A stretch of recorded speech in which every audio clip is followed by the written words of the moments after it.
Good morning.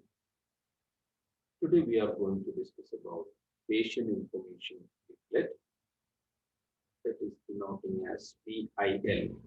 So sometimes it may in question paper, in your question paper, sometimes it may ask like this: write a short note on PIL. That is nothing but patient information leaflet. So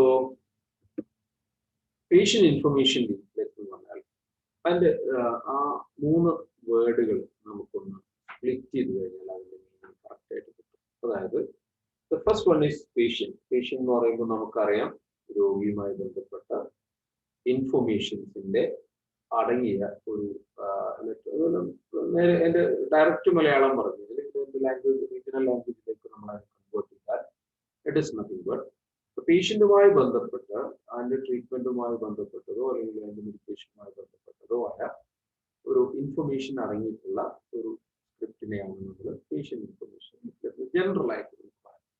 so these are the printed leaflets which provide information in simple language about patient illness and their treatment.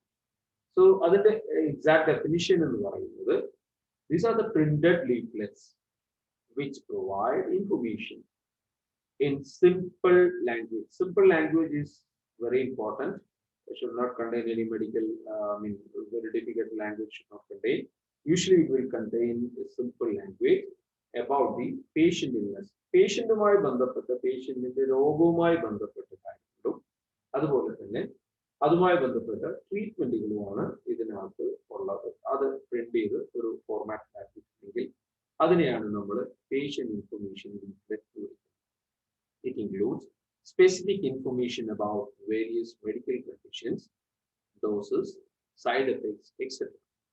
So അതിനകത്ത് ഉണ്ടായിരിക്കേണ്ട ലീഫ്ലെറ്റിനകത്ത് ഉണ്ടായിരിക്കേണ്ട information specific ആയിട്ട് ഉണ്ടായിരിക്കേണ്ട information എന്ന് പറയുന്നത് what are the medical conditions, ആ രോഗിയുമായി ബന്ധപ്പെട്ട് ഏതൊക്കെ മെഡിക്കൽ കണ്ടീഷനാണ് ഉള്ളത്, എത്രയൊക്കെ ഡോസിലാണ് ഡ്രഗ് കൊടുത്തിട്ടുള്ളത്, എന്തൊക്കെ സൈഡ് എഫക്ട്സ് ആണ് ഉണ്ടായിട്ടുള്ളത്, ഉണ്ടാകാൻ സാധ്യതയുണ്ട്. Patient information leaflet is written by the manufacturing medical company.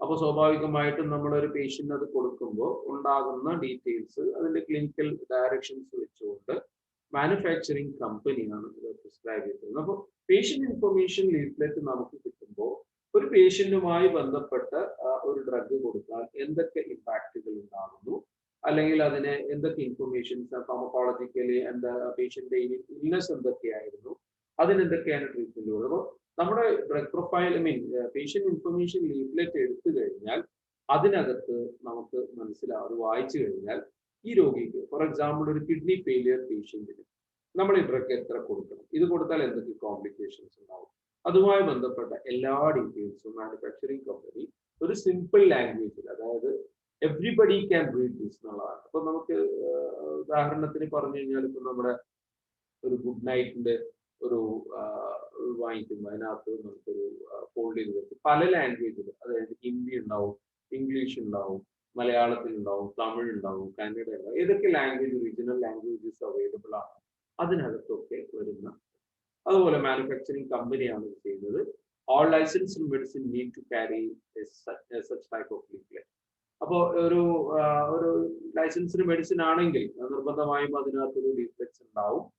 But usually what will happen to minimize the cost of the manufacturer, usually they will avoid this printing and keeping it. അപ്പോൾ ഇത് print ചെയ്യാന്ന് പറയുമ്പോൾ for example ഒരു 10 പൈസ ഒരെണ്ണത്തിന് വരുന്ന, അല്ലെങ്കിൽ 5 പൈസ ഒരെണ്ണത്തിന് വരുന്ന, 10 to 15 പൈസ 50 പൈസ വരുന്നെങ്കിൽ that means that 50 പൈസ we have to pay extra with the drug. അപ്പോൾ ആ ഒരു 50 പൈസ റെഡ്യൂസ് ചെയ്യാൻ വേണ്ടി, അല്ലെങ്കിൽ ഒരു 10 പൈസ റെഡ്യൂസ് ചെയ്യാൻ വേണ്ടി what the company usually will do, they will avoid this. ഇതാണ് ഇതുമായി ബന്ധപ്പെട്ട് നടന്നുകൊണ്ടിരിക്കുന്നത്. സാധാരണഗതിയിൽ ഒരു ഡ്രഗിന്റെ കൂടെ ഉണ്ടായിരിക്കേണ്ട ഒരു ഇൻഫർമേഷൻ ലീഫ്ലെറ്റ് എന്നെയാണ് നമ്മൾ patient information leaflet. So the major section include എന്തൊക്കെയാണ് ഇതുമായി ബന്ധപ്പെട്ട് ഉണ്ടായിരിക്കുന്നത്. About the disease, first and foremost thing is the major section include it should contain more details about the disease. രോഗവുമായി ബന്ധപ്പെട്ട് ഏതൊക്കെ ടൈപ്പ് രോഗം, ആ രോഗത്തിന്റെ ഏതൊക്കെ സ്റ്റേജസ് ഉണ്ട്, അല്ലെങ്കിൽ അതിനകത്ത് ഏതൊക്കെ സ്റ്റേജിൽ ഏതൊക്കെ ഡ്രഗുകൾ ഏതൊക്കെ ഡിസീസിൽ ഏതൊക്കെ ഡോസിൽ കൊടുക്കണം എന്നൊക്കെയുള്ള കാര്യങ്ങൾ. About the medicines, മെഡിസിൻസുമായി ബന്ധപ്പെട്ട് identification of medicine, therapeutic index, clinical pharmacology, necessary information, side effect descriptions, additional informations if any. അപ്പോൾ നമുക്ക് ബേസിക്കലി നോക്കാം എന്തൊക്കെയാണ് about the ഡിസീസുമായി ബന്ധപ്പെട്ടുണ്ടാവുക. So simple description of disease, അതായത് ആ ഡിസീസ് എന്താണെന്നും അല്ലെങ്കിൽ ആ ഡിസീസുമായി ബന്ധപ്പെട്ട് ഇത് എങ്ങനെയൊക്കെയാണ് ഇത് വരുന്നത് എന്നുള്ളതും നമ്മൾ അതിനെക്കുറിച്ച് ഉണ്ടായിരിക്കണം. അതുപോലെ തന്നെ what are the reasons of this disease, or the etiology of the disease, ആ ഡിസീസുമായി ബന്ധപ്പെട്ട് അതിന്റെ എറ്റിയോളജി എന്താണ് എന്നുള്ളത് ഉണ്ടായിരിക്കണം. അതുപോലെ തന്നെ usually what are the common symptoms, signs and symptoms of the disease, how it will be diagnosed, then common medical condition, common medication choices, and a lifestyle modification if needed, if it is necessary, that should be implemented. So about the ഡിസീസുമായി ബന്ധപ്പെട്ട് നമ്മൾക്ക് കുറേ കാര്യങ്ങൾ ശ്രദ്ധിക്കാനുണ്ട്. So first thing is description about the disease. ആ disease എന്താണെന്നുള്ളതിനെ കുറിച്ച് വരണം. And the reason for the disease, ആ രോഗം വരാനുണ്ടാകുന്ന കാരണങ്ങൾ എന്താണെന്ന് നോക്കണം. That we can call it as etiology of the disease. Then common symptoms, ഇത് സാധാരണഗതിയിൽ ഉണ്ടാകുന്ന സിംറ്റംസ് എന്തൊക്കെയാണെന്ന് നോക്കണം. അതുപോലെ തന്നെ how it is diagnosed, ഇനി അതെങ്ങനെയാണ് നമുക്ക് ഡയഗ്നോസ് ചെയ്യാൻ സാധിക്കുന്നത് എന്ന് നോക്കണം. അതുപോലെ തന്നെ കോമൺ മെഡിക്കേഷൻ ചോയ്സസ്, സാധാരണഗതിയിൽ കൊടുത്തേക്കാവുന്ന അല്ലെങ്കിൽ അവൈലബിൾ ആയിട്ടുള്ള പർട്ടിക്കുലർ കൺട്രികളിൽ റൂൾസ് ആൻഡ് റെഗുലേഷൻ വെച്ച് അവൈലബിൾ ആയിട്ടുള്ള ചോയ്സസ് ഏതൊക്കെയാണ്.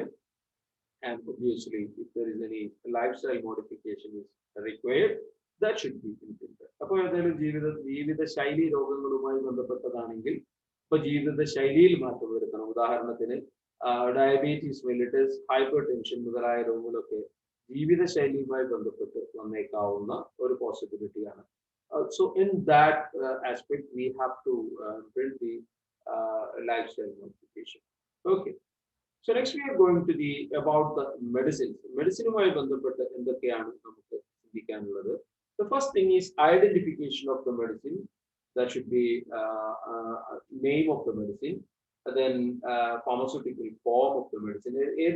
എന്ത് പേരിലാണ് നമ്മൾ നേരത്തെ മറ്റേ പ്രൊഫൈലിൽ പറഞ്ഞതുപോലെ ഇതിനകത്ത് നമുക്ക് ചിന്തിക്കാവുന്നത് അതിന്റെ ബ്രാൻഡ് നെയിം, അതുപോലെ തന്നെ ജനറിക് നെയിം, ഇനി കെമിസ്ട്രിയുമായി ബന്ധപ്പെട്ട് അതിന്റെ എന്തെങ്കിലും ഡീറ്റെയിൽസ്, കെമിക്കൽ നെയിമുകളോ മറ്റെന്തെങ്കിലും ഉണ്ടെങ്കിൽ അത്തരത്തിലുള്ള പേരുകൾ that should be considered under the identification of medicine. The primary thing is the name of the medicine. Then pharmaceutical form, other type of dosage form, strength of the product, എത്ര സ്ട്രെങ്ത്തിലാണ് എന്നുള്ളതാണ്, അതായത് എത്ര ഡോസിലാണ്, അല്ലെങ്കിൽ അതിന്റെ ഇത്ര മില്ലിഗ്രാം ഇത്ര percentage drug ഇത്ര ഇതിനകത്ത് റീഡിസ്ട്രിബ്യൂട്ട് ചെയ്ത് കഴിഞ്ഞാൽ, for example 5 ml contain 250 milligram of amoxicillin എന്ന് പറഞ്ഞിട്ട് നമുക്ക് അമോക്സിലിൻ സസ്പെൻഷനകത്ത് കാണാം. 5 ml contain 250 milligram എന്ന ആ ഒരു റേഷ്യോ, അതുപോലത്തെ റേഷ്യോ അതിനകത്ത് സ്പെസിഫിക് ആയിട്ട് കൊടുത്തിട്ടുണ്ട്. So next one is clinical pharmacology. So clinical ഫാർമക്കോളജിയിലേക്ക് പോകുമ്പോഴത്തേക്ക് നമ്മൾ തെറാപ്യൂട്ടിക്കുമായി ബന്ധപ്പെട്ട കാര്യങ്ങൾ പറഞ്ഞു കഴിഞ്ഞാൽ അടുത്തത് പറയുന്നതാണ് നമ്മൾ ക്ലിനിക്കൽ ഫാർമക്കോളജി. സോ ക്ലിനിക്കൽ ഫാർമക്കോളജിയുമായി ബന്ധപ്പെട്ട് നമുക്ക് എന്തൊക്കെയാണ് പറയാൻ പറ്റുക. It tells how the medicine work in the body. അതാണ് നമ്മുടെ ക്ലിനിക്കൽ ഫാർമക്കോളജിയുമായി ബന്ധപ്പെട്ട് നമ്മൾ ഈ ഡ്രഗ് എടുത്താൽ ഫാർമക്കോ കൈനറ്റിക് ആസ്പെക്ട്സും ഫാർമക്കോ ഡൈനാമിക് ആസ്പെക്ട്സും കൺസിഡർ ചെയ്തുകൊണ്ട് അതിനകത്തും നമുക്ക് കിട്ടുന്ന ഒരു ഔട്ട്പുട്ടിനെയാണ് നമ്മൾ പറയുന്നത് clinical pharmacology. For example, how the medicine work in the body and how it is eliminated from the body, in what are its effects likely to be, what we can call in several conditions, what are the effects of that. അപ്പോൾ ഒരു particular condition അല്ലെങ്കിൽ പല പല കണ്ടീഷനുകളിൽ എങ്ങനെയൊക്കെയാണ് ഈ ഡ്രഗിന്റെ എലിമിനേഷനുമായി ബന്ധപ്പെട്ട്. For example, ഇപ്പൊ ഒരു റീനൽ ഫെയിലിയർ പേഷ്യന്റ് ആണെങ്കിൽ അതിന്റെ ഡ്രഗ് എലിമിനേഷൻ എത്ര പെർസെന്റേജ് ഡ്രഗ് ആയിരിക്കും എലിമിനേറ്റ് ചെയ്യുന്നത്, GFR ഇത്ര ഉള്ള ആളുകൾക്ക് നമ്മൾ എത്ര ഡോസ് കൊടുക്കുന്നു. For example, gentamicin narrow therapeutic indexed ആയിട്ടുള്ള ഡ്രഗിന്റെ കൺസെൻട്രേഷൻ ആകുമ്പോൾ കുറച്ചുകൂടി അതിനെക്കുറിച്ച് ഡീറ്റെയിൽസ് ആയിട്ട് വേണം. Next, we are going to the information necessary to be consider about the medicine. That means ഏതൊക്കെ situation where the medication should not be used. അതായത് in such situation the medicine is contraindicated. എന്ന് പറയുന്ന പോലെ for example ഇപ്പോൾ pregnancy first ട്രൈമസ്റ്ററിലുള്ള ഒരു pregnancy woman ആണെങ്കിൽ usually that drug should be contraindicated എന്ന് പറഞ്ഞു കഴിഞ്ഞാൽ അത് എടുത്തു കഴിഞ്ഞാൽ what will happen, the coming baby will suffer some abnormality or sometimes it will lead to the death of the baby. അത് ആ ഒരു ആസ്പെക്റ്റിൽ ഉള്ള ഇൻഫർമേഷൻസ് ആണെങ്കിൽ അതിന് നമ്മൾ പറയുന്നത് നെസസറി ഇൻഫർമേഷൻസ് ആണ്. ഇത് ഇൻക്ലൂഡ് നെസസറി ഇൻഫർമേഷൻ ആയിട്ട് ഇപ്പൊ നമുക്ക് വേണമെങ്കിൽ പറയാം any precautions will consider under the necessary information, then any warning signs or any warnings. ഇപ്പൊ നമ്മളപ്പോ അതിനകത്ത് റെഡിങ്ങിൽ ലേബിൾ ചെയ്തിട്ടുള്ള കാര്യങ്ങൾ അല്ലെങ്കിൽ any interactions, എന്തെങ്കിലും ഒരു പോസിബിൾ ഇന്ററാക്ഷൻസ് ഉണ്ടെങ്കിൽ ഇപ്പോൾ നമ്മൾ ഡ്രഗ് ഫുഡ് ഇന്ററാക്ഷൻ ആണെങ്കിൽ this should not take with this food എന്നുള്ള ഡീറ്റെയിൽസ്. അതുപോലെ തന്നെ ഡ്രഗ് ഇന്ററാക്ഷൻ ആണെങ്കിൽ ഇത് ഒരു ഈ ഡ്രഗുമായിട്ട് എടുക്കരുത് എന്നുള്ള details. And obviously if there is any special group like geriatric, pediatric something, so അതുമായി ബന്ധപ്പെട്ട എന്തെങ്കിലും things ഉണ്ടെങ്കിൽ that also we have to indicate under the necessary information. Next we are going to the side effects description. So side effect description, a little description of the about the side effects. That means effect which may occur under the normal use of the medicine, and what action the patient should take if anything occurs during this. എന്നുള്ളതാണ്. അതായത് like for example ഇപ്പൊ നമ്മളൊരു drug എടുത്തു കഴിഞ്ഞു, ഒരു ophthalmic preparation ആണെങ്കിൽ you can see this very nicely. അതായത് അതിനകത്ത് എഴുതിയിട്ടുണ്ടാവും if itching persists, stop the medication and consult to your ophthalmologist എന്ന് പറയുന്നത് പോലെ സൈഡ് എഫക്റ്റുമായി അവിടെ ഒരു അണ്ടർസ്റ്റുഡ് ആണ്. അവിടെ ഒരു there is a possibility of getting an itching in the eye. അപ്പോ ഐക്കകത്തൊരു ഇൻഫ്ലമേഷനോ അല്ലെങ്കിൽ ഒരു ഐയുടെ എന്തെങ്കിലും ഒരു ഇൻഫെക്ഷനോ ഉണ്ടായിട്ട് നമ്മളൊരു ഡ്രഗ് എടുക്കുകയാണെങ്കിൽ ആ ഡ്രഗുമായി ബന്ധപ്പെട്ട് നമുക്കുണ്ടായേക്കാവുന്ന ഒരു പോസിബിലിറ്റി എന്ന് പറയുന്നത് ഐ ഇറിറ്റേഷൻ ആണ്. So if there is any eye irritation occurs, you have to discard the medication. എന്ന് വളരെ ക്ലിയർ ആയിട്ട് അതിനകത്ത് കൊടുത്തിട്ടുണ്ടാവും. That means അവിടെ വെച്ച് അത് നിർത്തുകയും you have to consult your doctor for further use. അപ്പൊ കമ്പനിയുടെ ആസ്പെക്റ്റില് കമ്പനി ഇൻഫോർമേഷൻ പ്രകാരം സൈഡ് എഫക്റ്റുമായി ബന്ധപ്പെട്ട ഡീറ്റെയിൽസ് കമ്പനി അറിയിച്ചിട്ടുണ്ടായിരിക്കും. Next we are going to the additional information, if anything get additional, that like for example storage of the drug, that we can consider under the additional information. Then anything related with that means product pack size or something, as well as then transferring of the drug. For example, if polio vaccine, if it is a vaccine, you have to transfer with the same condition. എങ്ങനെയാണോ storage condition should be maintained during the transferring of the drug എന്നുള്ളതാണ്. അപ്പോൾ അത്തരം informations സാധാരണഗതിയിൽ നമ്മൾ ഇതിനകത്ത് ഉൾപ്പെടുത്തുക. So the major section, അതായത് നമ്മുടെ ഒരു പേഷ്യന്റ് ഇൻഫർമേഷൻ ലീഫ്ലെറ്റിനകത്ത് ഉണ്ടായിരിക്കേണ്ട മെഡിസിനുമായി ബന്ധപ്പെട്ട കാര്യങ്ങളാണ് നമ്മൾ പറഞ്ഞത്. First one is identification of medicine, അതിന്റെ പേരുമായി ബന്ധപ്പെട്ട് തെറാപ്യൂട്ടിക് ഇൻഡെക്സ്. തെറാപ്യൂട്ടിക് ഇൻഡെക്സ് എന്ന് പറയുമ്പോഴത്തേക്ക് നമുക്കറിയാം എത്ര അതായത് മെഡിക്കേഷൻ ഓതറൈസ് മസ്റ്റ് ബി, നമ്മളിപ്പോ എത്രയാണോ ക്വാണ്ടിറ്റി എടുക്കേണ്ടത്, അല്ലെങ്കിൽ എത്ര നാരോ തെറാപ്യൂട്ടിക് ഇൻഡെക്സ് എന്നൊക്കെ കേട്ടോ. അതായത് ഇത്ര ഡോസിലാണെങ്കിൽ അത് ലീതലാണ്, ഇത്ര ഡോസിലാണെങ്കിൽ അത് എഫക്റ്റീവ് ആണ്. സോ നാരോ തെറാപ്യൂട്ടിക് ഇൻഡെക്സ് എന്ന് പറയുമ്പോഴത്തേക്ക് നമ്മളത് വേറെ കുറെ ചാപ്റ്ററിൽ ഡിസ്കസ് ചെയ്താണ്.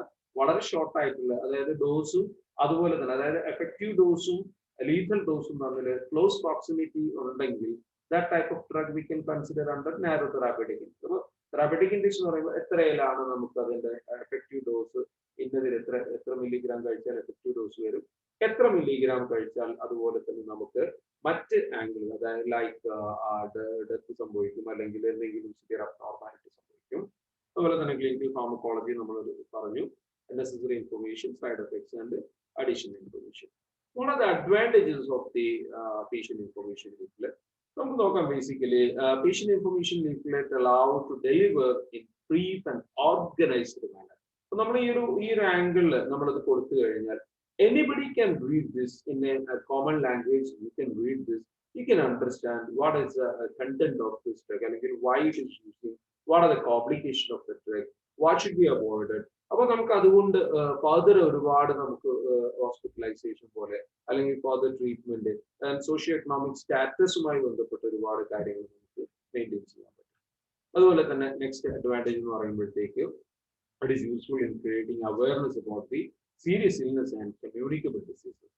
ഫോർ എക്സാമ്പിൾ, ഇപ്പൊ നമ്മുടെ ഒരു വളരെ സീരിയസ് ആയിട്ടുള്ള ഒരു ഡിസീസോ അല്ലെങ്കിൽ ഒരു കമ്മ്യൂണിക്കബിൾ ഡിസീസോ ആണെങ്കിലോ, കമ്മ്യൂണിക്കബിൾ ഡിസീസ് ആണെങ്കിൽ നമുക്ക് അതിനകത്ത് എന്തൊക്കെ നമ്മൾ ഷുഡ് നോട്ട് ടു, നിങ്ങൾ ഈ രോഗം വന്നു കഴിഞ്ഞാൽ this we can consider as an communicable disease എന്ന് പറഞ്ഞു കഴിഞ്ഞാൽ അതുമായി ബന്ധപ്പെട്ട് നിങ്ങൾ അവിടെ ടച്ചിങ് ഒഴിവാക്കണം. ഫോർ എക്സാമ്പിൾ, അപ്പൊ നമ്മള് കണ്ണുമായി ബന്ധപ്പെട്ട് നമുക്ക് ഉണ്ടായേക്കാവുന്ന ഒരു അസുഖമാണ് കണ്ണിനകത്തൊരു ഇൻഫെക്ഷൻ വരുന്നത്. ആ ഇൻഫെക്ഷൻ വന്നു കഴിഞ്ഞാൽ റെഡിഷ് കളറിൽ നമുക്ക് ഇൻഫെക്ഷൻ വരും. ഇൻഫെക്ഷൻ വന്നു കഴിഞ്ഞാൽ റീജിയണലി നമ്മൾ ഒത്തിരി വാക്കുകൾ ഉപയോഗിക്കും, ചെങ്കണ്ണ് എന്നൊക്കെ പറയുന്ന പോലെ. അപ്പൊ അത് നമ്മുടെ ഒരു ഡ്രോപ്ലെറ്റ് വഴി അതുപോലെ ഒരു എയർ ട്രാൻസ്ഫർ ഒക്കെ നടക്കുന്നതാണ്. അപ്പൊ അത്തരത്തിലുള്ള ഒരു കണ്ടീഷനകത്ത് നമ്മൾ ഉപയോഗിക്കുന്ന ഒരു പ്രിക്വേഷൻസ് എന്തൊക്കെ നമ്മൾ ഒഴിവാക്കണം. അപ്പൊ നമ്മൾ സ്വാഭാവികമായിട്ടും അത് കണ്ണ് കവർ ചെയ്ത് വെക്കണം, ഷുഡ് ബി ക്ലോസ്ഡ് വിത്ത് അത് അങ്ങനെയുള്ള കണ്ടീഷനിൽ നമ്മൾ സാധാരണ സ്പെക്സ് പോലെ എന്തെങ്കിലുമൊക്കെ വെച്ച് അതിന്റെ വൈറൽ ഇൻഫെക്ഷൻ ആയതുകൊണ്ട് വൈറസിന് ഒരിക്കലും സ്പ്രെഡ് ചെയ്യാൻ സമ്മതിക്കാത്ത രീതിയിൽ, അതുപോലെ തന്നെ അയാൾ ടച്ച് ചെയ്യുന്ന ഭാഗങ്ങൾ എപ്പോഴും വേറൊരാൾ ടച്ച് ചെയ്യാതിരിക്കുകയും കണ്ണിൽ തട്ടാതിരിക്കുകയും ചെയ്യുന്ന നമ്മൾ കൺജക്റ്റിവൈറ്റിസ് എന്ന് നമ്മുടെ ഭാഷയിൽ പറയുന്ന അസുഖം. സോ അത്തരത്തിലുള്ള ഡിസീസുമായി ബന്ധപ്പെട്ടുള്ള ഒരു പേഷ്യന്റ് ഇൻഫർമേഷൻ ലീഫ്ലെറ്റ് ആണെങ്കിൽ അതിനകത്ത് വാട്ട് ആർ ദ പ്രിക്വേഷൻസ്, ഇത് to prevent the communicable spreading, what are the precautions the patient should take എന്നുള്ള ഡീറ്റെയിൽസ് കൂടി ഉണ്ടായിരിക്കും. So thereby we can reduce the communicable spreading, and it is a good tool that is very simple, visible and very less expensive. നമ്മളത് spread ചെയ്യാൻ ഒരിക്കലും നമുക്ക് ഒത്തിരി spending ചെയ്യേണ്ട ആവശ്യമില്ല. അതുപോലെ തന്നെ അത് വളരെ വിസിബിൾ ആയിട്ട് നമുക്ക് വായിച്ചെടുക്കാവുന്നതാണ്. അത് കേൾക്കുമ്പോൾ ചിലപ്പോൾ നമ്മൾ മറന്നുപോയേക്കും, അതൊരു പ്രിന്റഡ് വന്നായതുകൊണ്ട് വിസിബിൾ ആയിരിക്കും. And the language should be simple. അപ്പോൾ നമുക്ക് these are the advantages of the patient information. Thank you.